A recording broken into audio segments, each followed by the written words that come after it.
Welcome to Accelerate OC, the only show focused on the people leading innovation in Orange County. Join our host, Kerry Ransom, in his conversations with the trendsetters, entrepreneurs, investors, and leaders here, because it's time to Accelerate OC.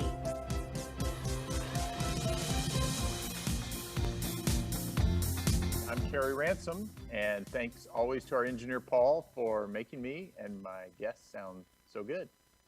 I wanted to remind everyone today's episode is sponsored by OC4 Venture Studio, which is a new venture studio here in Orange County focused on helping the next generation of tech company founders to build great companies and also building out our local community around that.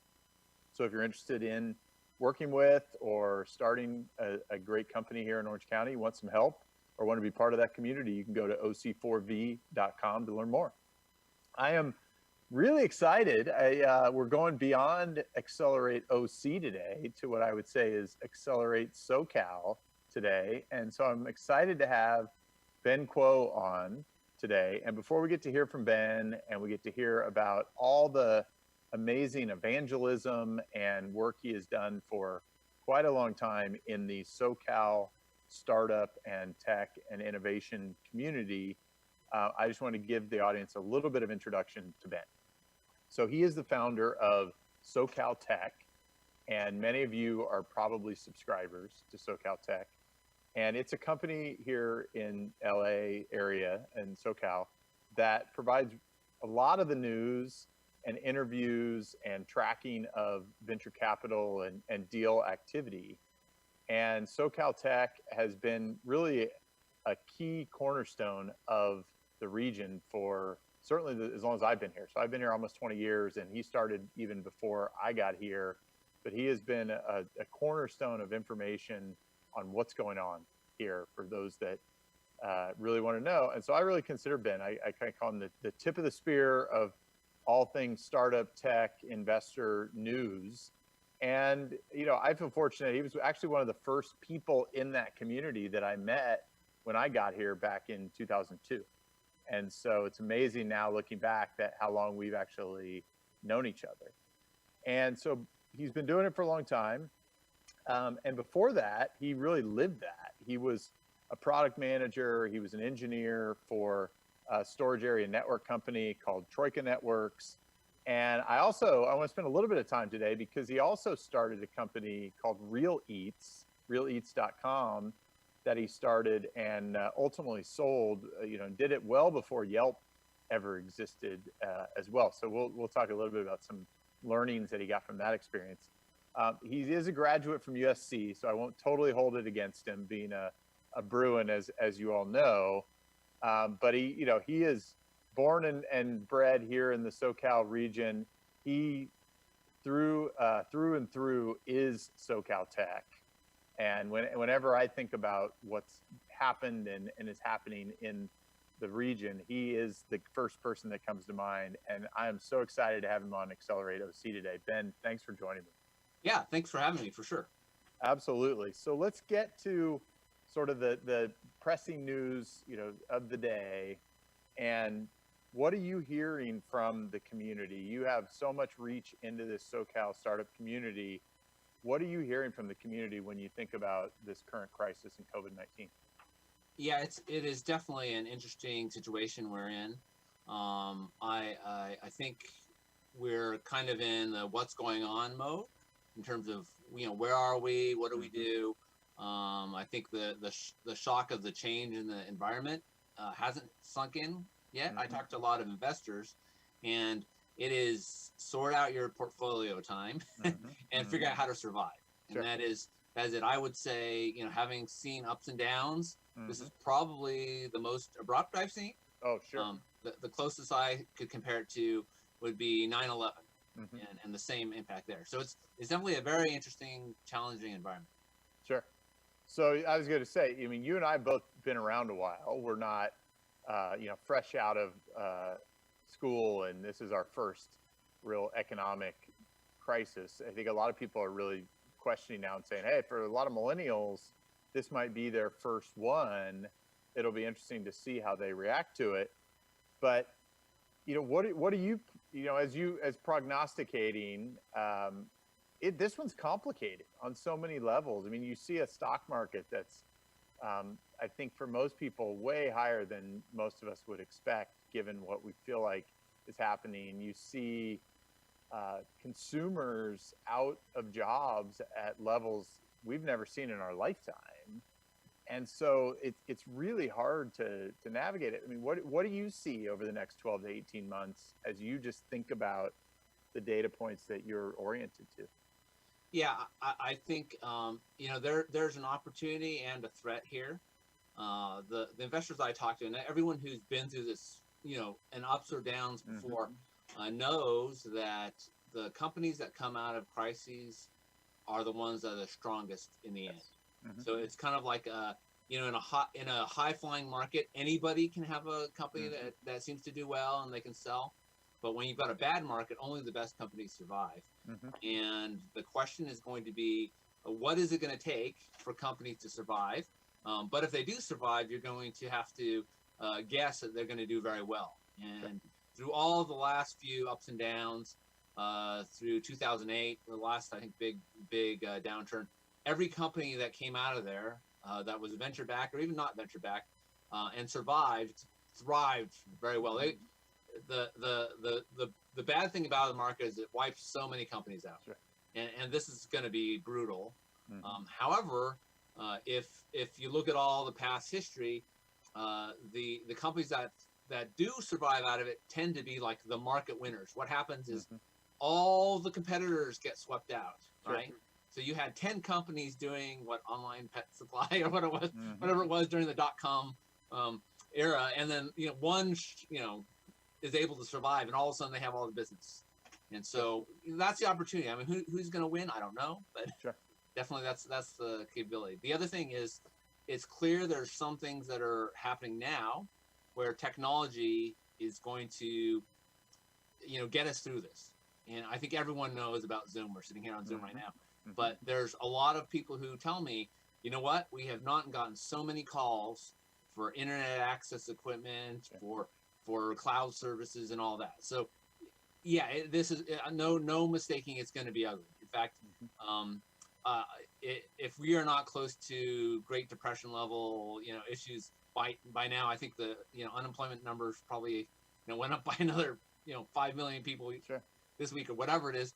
I don't know what will, but hopefully this is just a period of time, and then we figure out what we're doing, and then we can start thinking about what's next.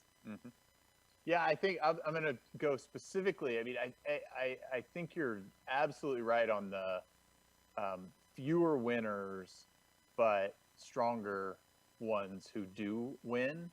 So if you think about that, for the ones that are based here in SoCal, because you have to think other people are trying to think this way. How do we try to create, as a community, how do we try to create some advantage for our companies here?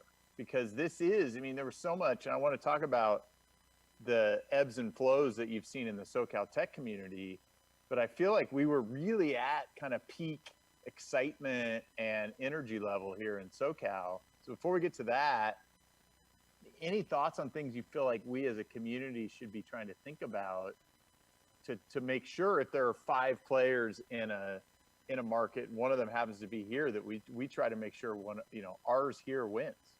Yeah, there's actually one advantage that people don't realize, which has been a downfall a little bit for our companies during normal boom times. And I hear these complaints all the time from investors from Northern California, is they say, hey, companies in Southern California are not aggressive enough. They need to bet everything. They need to go for market share and growth at all costs. Growth at all costs. And investors that are looking for that home run generally don't like the approach that a lot of companies here have been, which is make sure it's profitable, make sure your unit economics work. And I think that in this environment is a positive, not a negative. Yes. Which You're is spot on. That's right. Yeah. You're spot on. That has been, since I've been here, that has always been the and I think that's so important for people here to understand, that so many of the entrepreneurs here are business builders, Right. and the dreamers that really are, let's go grow something crazy big and then figure out later if there's a business. They've tended to leave. They've tended to leave here if they started here, or they've tended to, or immediately head to Northern California. Yeah, that's a great point. Yeah, there's a complaint that I hear often, which is, investors from Northern California. The culture there has been, build it up as quick as you can, and it's really it's like a house flipping thing, right? Mm-hmm. Flip it, right? Mm-hmm. Don't build it, flip it, and that's great when the market's, everyone's going, oh, it's a high market and everything. But when you're talking about this kind of environment, then the fact that you did everything profitably, that your every employee contributes to the bottom line, all that is actually a positive. Mm-hmm. So yeah, I think that's our advantage, and I know it's been a weakness during the big markets, Sure. But there's no investor here I know, and our investors have been through the block, at least most of them, who will say, hey, I'm going to bet everything, the whole farm, because this is a sexy company, right? Mm-hmm. And that's been a huge downside for them, because they go, the valuation of this company is so high. Why would you invest? Now it's like they go, whoa, well, I'm glad I didn't invest in that company. That's right. Yeah, I think that's a great point. So to that end, as you think about the areas of real excitement for you in the SoCalTech community, what are the things that really excite you right now? Even whether it was before the crisis or even with that lens on of what's ahead. Yeah, it's hard to call industries, and I tell people that the interesting thing here in Southern California is we're very diverse, mm-hmm. right? The number of industries across the region is huge. And I cover everywhere from Santa Barbara to San Diego in terms of the general area.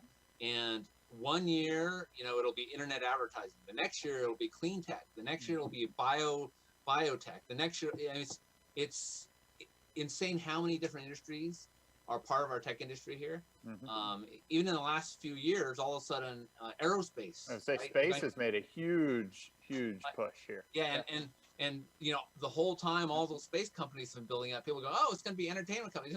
They're space companies. Mm-hmm. Whoever would have thought, right? So it's an interesting. I think the difference that we have is we do have a lot of different industries to tap into. And when things are rising, those companies rise to the top and start growing, and it's hard to predict. So I know a lot of, especially economic development agencies and other folks, say, hey, we're going to bet all of our horses on X. Yep. And the problem is you can't predict what's going to be next. There's a few examples I like pointing out. People say, hey, well, you can't build a tech company in X company, X kind of tech company in X city, because it's not a city for whatever. And then I look at lynda.com, which I think you're familiar with. They went, they were eventually acquired by LinkedIn for, I don't know, gobsmacking amount of money. And they were starting Ojai, which if you've ever been to Ojai, it's great for spas, but you would never think you'd start a high-tech company there, right? It was, that's like one of the classic examples is, somebody saw a need for something and they built it up, and they weren't able to get funding for it either, and they actually took it to, I think, a couple $100 million in revenues without any funding. This is bootstrap, right? Amazing. And then I don't remember exactly how many, and then they grew from there, and all in a little town, right? So where you are does not determine what the best industry is. So the other one is MindBody, right? MindBody's up in San Luis Obispo, which San Luis Obispo, I don't know what you think of when you say San Luis Obispo. Aside from the school there, it's like I think it's a school and probably agriculture. Yeah, wineries, I think, cows, wine tours. Yeah, and they built a business in software as a service, and you would never think about there. So it's tough to tell what industries will do well, but I think our diversity helps. The fact that we're not all one thing does help. Does help. Yeah, and I think that probably creates some of those collision opportunities for things. I mean, obviously Hollywood has been a big influence on the media side, but that advantages almost any type of business that wants to really tell stories. And Right. that's led to a lot of really good direct to consumer businesses being built in the area, or software companies or others. Right. The other nice thing I think that we have here, and I used to work in Silicon Valley for a while, is that we have such a diversity of industries in terms of even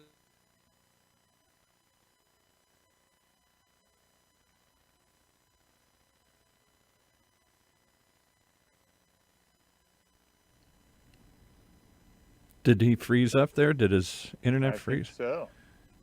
I'm going to pause it for a second. Okay. All right, he's back. You I'm gonna back? Start again. Okay. We can edit that one out. Yeah. Okay, we back? Yep. Okay. So you were talking about diversity of industry, and I do think that is a strength that we have, and the collisions of where things come together is something that I always argue we need to be more proactive, as whether it's having events or trying to cause those to happen, because I think a lot of it ends up just being serendipitous. Yeah, and I think that's a hard part is you can't predict a lot of this stuff, Yes. but having events or having people aware of each other really helps for sure. Things like what you're doing, I think are great, because people go, hey, I didn't realize these companies existed, and I didn't know, what was going on, and it's really encouraging to other entrepreneurs. Sure. Yeah, I mean, at some level, and I think that's a big part of the service that I see that you've provided. So let's go a little bit deeper. I mean, as I was saying, you've been doing this for quite a while, and clearly to persist as long as you have, there's an amount of passion and commitment that's required to do this. And I think the inspiration that it provides is huge. So as you think about, the last 20 plus years of being the tip of the spear for all things news and information in the region around startups and the tech community, what are the things that really stand out for you as the highlights? Yeah, so it's been interesting. I tell people it's been 1,000 internet years, because I can't see it now because I gave myself a pandemic haircut, but Yep. The gray hairs, it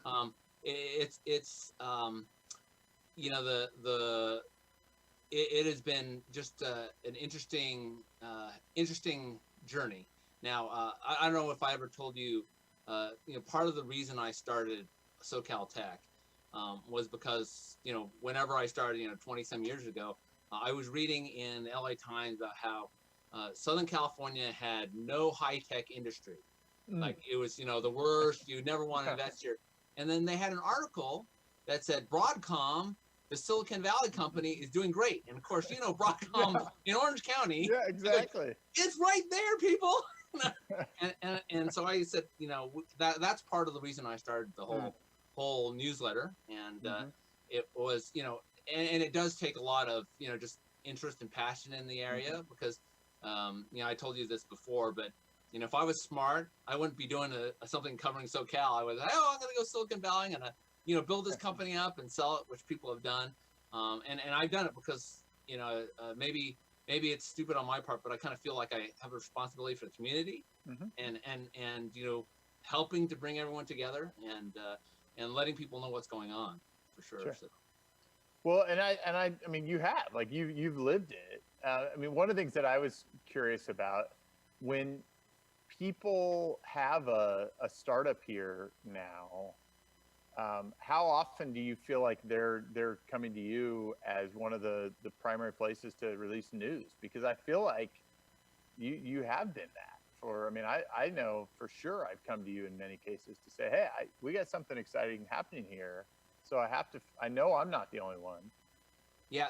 People often ask me, where do you, find the information and what news sources are you getting? I say, no. People talk to me. They're telling me first. They said, oh, well, I'm going to build something like you, and we're going to scrape articles. Like, well, you just be scraping my site, The advantage of what I've been doing is that I've been doing it for long enough that people know I'm here, and I have all the contacts and all those people, and you can't just, pull that out of a hat. And the other thing is people say is, oh, we're going to see what TechCrunch is writing or other stuff, and to figure out what's going on. And those folks don't understand this market, and they don't pay attention. And I laugh. A few years, it's probably been 10 years, when Green Dot, right? Sure. Green Dot in Monrovia, did a phenomenal job. And for the folks who haven't heard of Green Dot, if you go to Walmart, and there's this prepaid card which you can put your money on, and it's like a credit card. It even has a MasterCard logo on it. And they were the first to roll that out very widely. And they did that through Walmart, through a partnership with Walmart. They became huge. And I think it's still is Tech Coast Angels' #1 best investment ever. Yeah, and it's funny because there was an article in TechCrunch. Someone said, TechCrunch is the big publication. This was after their IPO. And they said, wow, look, this is the best portfolio company out of Sequoia. I think it's Sequoia or Kleiner or something. And I went, where have you been in the last 5 years? So those things are those things are very interesting to me. So sure. Yeah, well, I think that's what I find so awesome too, is that you have those stories of, hey, I met Steve when he was just getting going at Green Dot, or a number of these companies that are the 10-year overnight successes. Right? Yeah. And so, I mean, you've been through a number of ups and downs. I mean, there's been .com crash, there's been September 11th, there's been the financial crisis now. How do you, in your mind, think about those eras from a SoCal tech landscape standpoint? Yeah, I think those eras have been tough, but I always think that we've done better because of them. On the next one? Yeah, because of the next cycle. And I think the advantage has been we are not in, I mentioned that we've got a very diverse economy, and there's a lot of intermixing, and part of what we have is a better awareness of like Main Street. So the companies that come out of our area, all across the area, tend to be closer to the ground of what people need and want. And when you are in Silicon Valley, often you're going for, hey, I've got this, tiny little niche area, and because I love, I've got always on connectivity. They've got a very, very tech focus. And when you hit markets like this, people aren't buying the latest and greatest app necessarily in this kind of environment.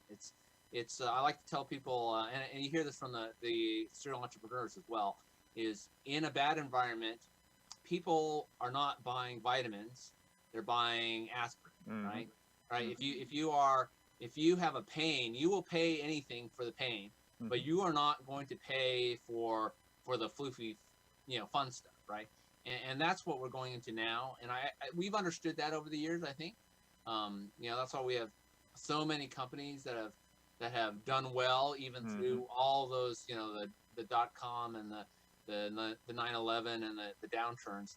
Is we always have companies who have figured that out. Who said, what is it really that our customer wants? What do they need? What will they pay for? Even if the environment isn't great. And I remember through a couple of the past downturns, I've asked people, what was it about your product that even though no one else was paying money for, that you guys survived? And they said, oh, you can't do without it, right? We have to buy it. People have to buy it. Even if they're losing money, they have to, that software they have to buy because there's just no choice. So those companies do well. Yeah. So how do you think that now has affected the capital situation? Because, we were talking earlier, I mean, there are potentially, or there were potentially more new funds here than there were new startups not that long ago. And on one hand, that's really positive because that shows, okay, there are people starting to root capital here. Is that a lifestyle thing in your mind that people are ejecting out of somewhere like the Bay Area, or is it broader awareness, or is it peak hype? I mean, what is it that you think is driving that, and will it stick? Yeah, so a couple of years ago, I had a slide showing all of the new funds in Southern California versus all the startups. And the new fund slide, I swear, was larger than the new startup slide. Um, and it's a good thing, and it is actually a positive. So the reason there's so many new funds is because there were a lot of successes over the past year in Southern California and a lot of awareness. So there's a general awareness that Southern California is a growing market, and I think a lot of people realize it's not our first not our first time through it, right? This is 3 or 4 generations in, and because of that, there's a lot more entrepreneurship. There's a lot of more entrepreneurs that have been through it.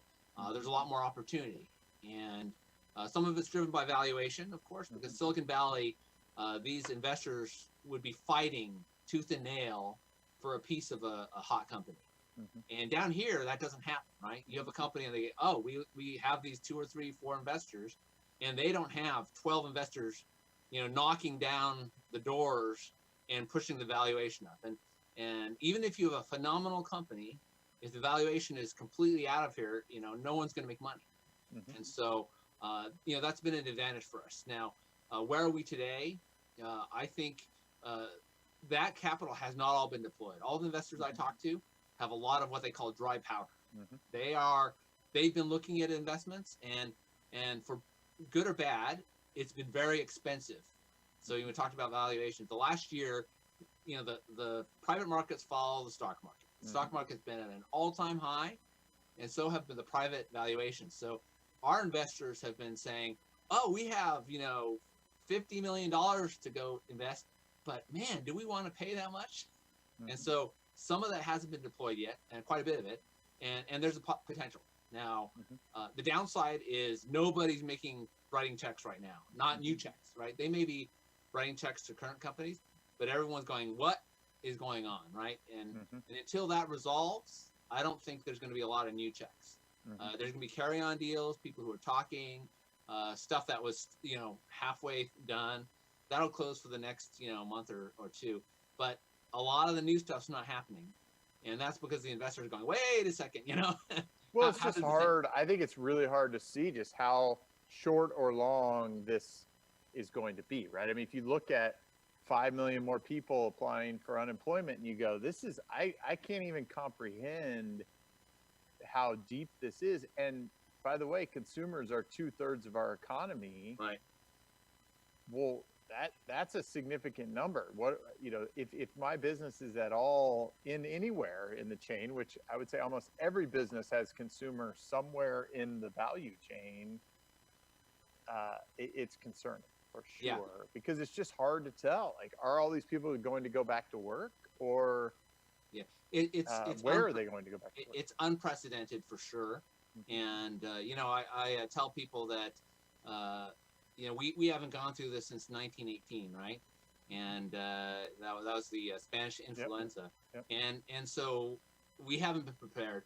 As you can tell, I'm an avid reader, and stuff like there's a lot of books about like the Great Depression and all that, and it's interesting to see and what is the next step, and what does it mean?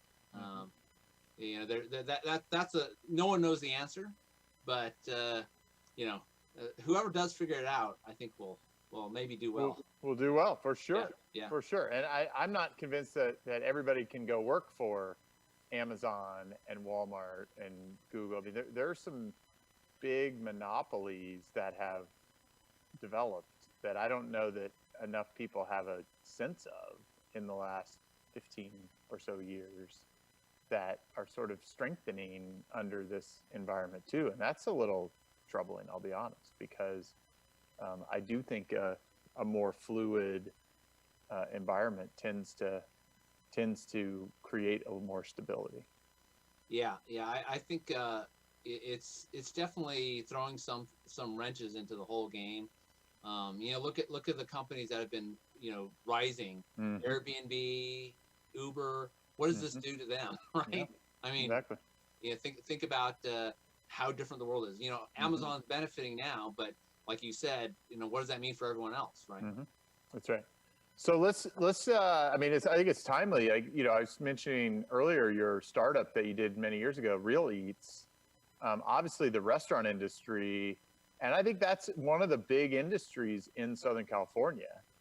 There have been a lot of restaurant entrepreneurs over the decades here, and a lot of innovation around food. I mean, obviously health, wellness, and those things are part of the lifestyle of this area. And we inform, in many cases, influence the world in that regard. So as you think back to your time doing that, I'm sure you still have a little bit of a heart for restaurants, restaurateurs. What are your thoughts about that? Like, are we forever changed in how we're going to think about dining? Right. Yeah. That's interesting. So that's funny. It was a tiny little side project of mine, which I did back way before restaurant reviews. I was thinking now that maybe I should work more on that. It could have been. It was way before Yelp. Yeah, exactly. And it was essentially the same thing. And I was just an engineer playing with it. But whoops, sorry about that. All right. It's an antique phone. I love it. So anyhow, it's gonna ring again. Oh, no, good. Okay. Anyway, so the restaurant industry, actually, there is an interesting aspect that people don't realize that has been happening for the last couple of years, which is, I don't know if you've heard of ghost restaurants. Sure. Or virtual restaurants. Yep. And there's a few entrepreneurs in town who have really latched onto that. It's a very, very, oh man, sorry, I'll let it ring again. That's a sound we don't get to hear anymore. Yeah. Okay, hopefully someone else in the house answers that. I should have put that off the hook, but anyway. Yeah, sorry about that. The Zoom experience there. That's right. That's right. You just don't apologize anymore for kids or dogs or right, exactly. phones. I mean, just that's what we're into. Yeah. Yeah. We're So very anyway, patient. Virtual restaurants. Yeah. There's a few entrepreneurs around town who have done this like full-blown virtual restaurants. And what they do is they put up a menu on Yelp or Uber Eats or whatever, and there's no restaurant that actually exists. And all that it exists is there's a kitchen somewhere in the back, and they have their set menus. And the thing is, that kitchen can be 6 restaurants, right? And it's immensely profitable. There's no front end staff. There's no retail presence. It is just virtual orders. Those companies are going to do well, and especially now when everyone's at home. Not everyone wants to cook. Those folks are doing really well. One of those folks told me they had a ice cream somewhere in LA. There's an ice cream store, which you can get only on Yelp and Uber Eats. And it's like, oh, fancy schmancy ice cream, whatever. And they actually they've been going to Thrifties, and they buy ice cream cones at Thrifties. They change the like, wrap it up in their own stuff and put like sprinkles on it. And they charge like 20 or 30 times more than what they paid for it. And they don't even have to maintain a restaurant or a freezer. So, those companies, I think, are entirely opportunistic and virtual in this environment. Yeah. So that is an interesting thing. And there's a facility. That's a little bit of Hollywood right there. Right. There's a facility in Pasadena, which is just, virtual restaurants. And I think it is, at least for this year, will be a big trend. And I think overall, it's just going to accelerate that whole trend. Sure. Yeah, I agree with that. It was interesting. I think I read before the crisis, within the last couple of years, consumer spending on restaurants exceeded grocery for the first time. And obviously that's probably trended back. It's in the short term. Right. But I think the trend had been toward dining out, but increased by delivery. I mean, I'm an investor in a restaurant chain that's done fairly well here over the years. And when I invested, 0% of the revenue was delivery. And now it's, a quarter probably. And maybe in this environment, it's 100%. Right. Given the Yeah, but it's I mean, I think the idea is it's still very fluid, but I think Southern California has a lot of leadership to provide that. Yeah, it'll be interesting to see how the pure retail chains do. You know, it'll be sad because I think some folks aren't going to survive it, but it'll be interesting to see how the folks that do remain, succeed. Sure. And I guess it all depends on how this all plays out. That's right. So let's talk a little bit about Orange County. I mean, obviously, I'm in Orange County. I've been in SoCal. I've done a lot up in LA as well, but I'm, pretty firmly planted here in Orange County. As you think about the region and you think about Orange County, because you have this macro view, like, how do you think about Orange County and define it in your mind as a part of this innovation ecosystem? Yeah, Orange County has a huge place in the innovation ecosystem, but it's always been kind of behind, very, very low key in terms of exposure and awareness. And part of that, I think, is, as you know, Orange County has had a very long history in hardware. And hardware is just so hard for people to understand. Semiconductors, aside from Intel and their whole Intel inside, people don't know what some semiconductors do. And so it's been hard, I think, for people to grasp how much of the economy is in Orange County. And there's actually diversity of companies, but people don't see it. And part of it, as you mentioned, Hollywood, right? Hollywood, the companies coming out of LA do tend to have a lot more pizzazz and flash, and they tend to be more consumer, and that's why. I laugh because people go, oh, well, I don't know about any, big companies in Orange County. I'll list out Broadcom and Kingston, and they've never heard of any companies, right? And they're huge. I mean, they're, $1 billion companies. Yes. And so, that's been the challenge, I think, with Orange County. And do you feel that in the way you get information? Like, do you feel like Orange County companies don't share, promote, understand the value, for example, of marketing the company, not necessarily the product or the thing that they do, but marketing the story of the company to the region? I mean, those are the things I think smarter companies in recent years have figured out, things like employment branding, that you need to market what you're doing to get some of the best talent. Yeah, that's for sure. The big thing is, like you mentioned, is if people don't know that you've got all these companies in your area, then they don't want to come join them because they're afraid, hey, if I go join a startup in Irvine and that startup doesn't do well, then what do I do, right? That's right. And that's something I think that all these especially cities, are really bad at, because they want to brand their city, or they want to brand their small region. They don't understand they need to be aware beyond just locally what's going on. There's it's from recruiting aspect, from funding.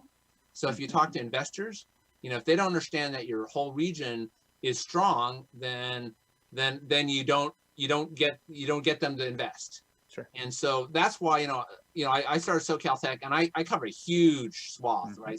Santa Barbara to San Diego, and that was for a purpose, which is all that activity, and so people understand all the companies. It really helps. So on that note, then, how do you think about getting investors better oriented? Do you feel like, I mean, you mentioned earlier, we've seen some successful startups. People tend to be willing to reinvest once they've had some success in that industry, but we have tremendous amounts of wealth in Southern California. We have tremendous amounts of wealth in Orange County. Most of it's not investing in what I call the innovation economy. In fact, a lot of it's not even investing in the area, right? People that have made a lot of money in real estate are investing in real estate, not even in Southern California anymore. They're rolling it over and buying stuff in other parts of the country. That's not helping the local economy. So how do you think about getting investors better oriented, or creating more investors here, so that we have more of that capital getting really invested in the innovation economy here? Yeah, I think the biggest thing is to bring out and tell the stories of the successes, the big companies that people have never heard of, the Mhm. huge, just a huge contribution that they've had. I mentioned, one of them in Orange County, Kingston. No one knows who Kingston is, yet they're, huge, but no one knows their story either, right? So Mhm. it's that kind of stuff where you find the entrepreneurs and the companies that have done very well, and let people know. And I've Mhm. seen some regions have done very well doing that. Boulder's an example. Sure. Even the smallest company with a little success, huge stories, get them out on the press, make sure Mhm. that people know that it's a successful area. Yep. Yeah, I think that's a great point. So, a lot of talk about branding SoCal as a region, right? We were talking about the great work that Andy Wilson and the Alliance for SoCal and his team are doing to really try to create this Santa Barbara to San Diego SoCalTech, your coverage area as a region versus the various areas really trying to brand themselves.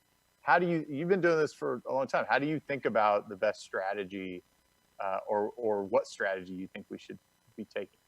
Yeah, I like what Andy and his group have been doing. Alliance SoCal, I believe that's their URL as well. And it's really bringing people together and looking beyond your own little niche and just being aware of other folks and talking to other people, sharing things and not competing. That's a big thing.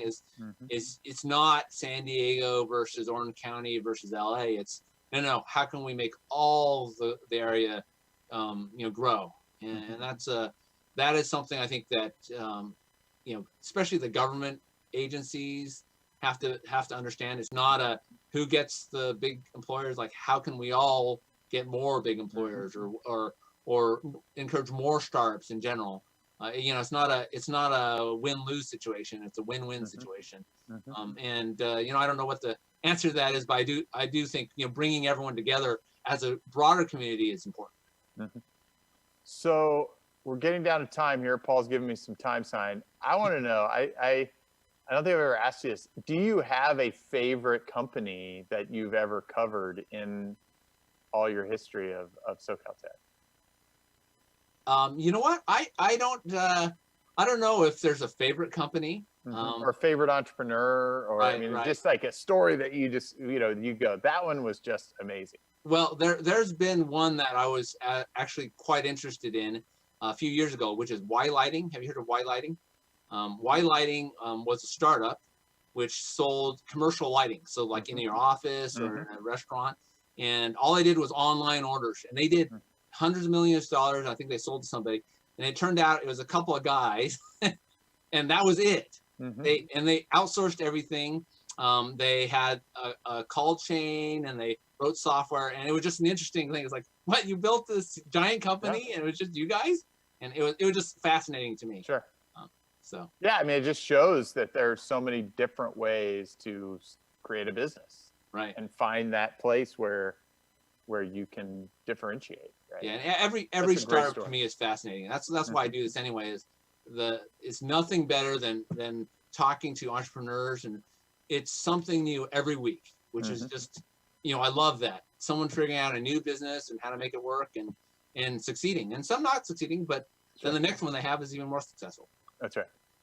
Well, final lap here. One of the things I always like to ask my guests to do is to share that key lesson or piece of advice with the audience. And so if you think about entrepreneurs in this environment, these are the people that do have the impact, create the jobs, and really help change the world from here in SoCal. What advice or lesson would you love to leave with them? Yeah, the biggest lesson in Southern California for entrepreneurs is stop talking about it and thinking about it and start doing it. That's the hardest thing. Is execution is everything. And the one thing I've learned is there's a lot of people here who are talking about a startup or starting a company or finding customers, and you have to just do it. You can't sit back and hope someone will fund you. And you know about the funding situation. You need to start working on the business. And that's the one advice, because everyone I know who's been successful, that's what they do, is like, hey, we're going to figure it out or not figure it out, but we're not going to just write business plans and talk to people. We're actually going to do the thing. That's great. I mean, seems like Nike should be your headline sponsor Right. for SoCalTech. Just do it already. Right. Yeah, that's awesome, Ben. Well, thank you so much for joining. I feel like this should maybe be a recurring segment, and we'll go, we'll go deeper into different categories or something. So let's talk about other ways to keep doing this, and showcase more of all the amazing things happening here in SoCal. You're definitely doing your part to accelerate OC. I appreciate all you do to cover the companies here, and I would say, you are the accelerant of SoCal and SoCal innovation. So thanks again, and stay safe and sane, and we'll see each other soon. Yeah, thank you for having me. Thanks.